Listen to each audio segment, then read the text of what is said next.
حضرت سید احمد شہید صاحب رحمۃ اللہ علیہ کے قاصد میاں پیر محمد صاحب سے ایک غریب مسلمان نے روزی کی تنگی کی شکایت کی.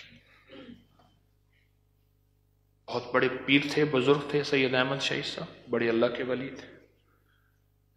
روزی کی تنگی کی شکایت کی، رزق میں برکت اور وسعت کا عمل پوچھا. تو میاں صاحب نے فرمایا روز 100 بار سورۃ فاتحہ 100 بار سورۃ اخلاص پڑھ لیا کرو تو تمہاری روزی میں برکت ہوگی.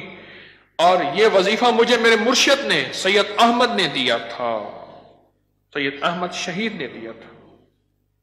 میاں پیر محمد صاحب نے یہ وقائع احمدیہ کتاب وقائع اس کا حوالہ ہے، میرے مرشد نے مجھے یہ وظیفہ دیا تھا. اور فرمایا جو شخص سورۃ اخلاص کو صبح شام پڑھے 3 چیزوں سے اللہ اس کی حفاظت کرے گا. کوئی اس کی تعداد نہیں لکھی، حکیم الامت نے اپنے لکھا ہے. صبح شام پڑھے اللہ اس کو شرک سے، شک سے اور فساد سے اور اعتقاد سے پڑھے. شرک سے، کس سے؟ شک سے.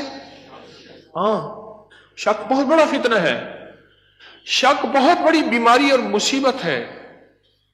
شک، گھروں میں شک زندگیوں کو کھا جاتا ہے. وضو پہ شک ہے، وضو ہی کر رہا. استنجے پہ شک ہے، بیچارہ اندر ہی اندر ہے. بعض لوگوں کو شک کی بیماری ہو جاتی ہے. لوگوں پہ شک، دوستوں پہ شک، بیوی پہ، ماں پہ، بہن پہ، بیٹی پہ، اپنے شک کی شک ہے. تو جو سورۃ اخلاص پڑھے گا وہ 3 چیزوں سے اللہ اس کی حفاظت فرمائیں گے. شرک سے، اور کتنی بڑی بات ہے کہ بندہ مشرک ہو کے نہیں مرے گا. اور دوسرا شک سے، اور تیسرا فساد سے.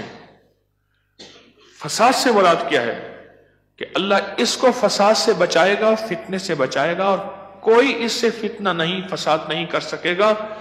دوسرے لفظوں میں زندگی میں سکھ، سکون، چین، راحت، برکت، عافیت اللہ عطا فرمائے.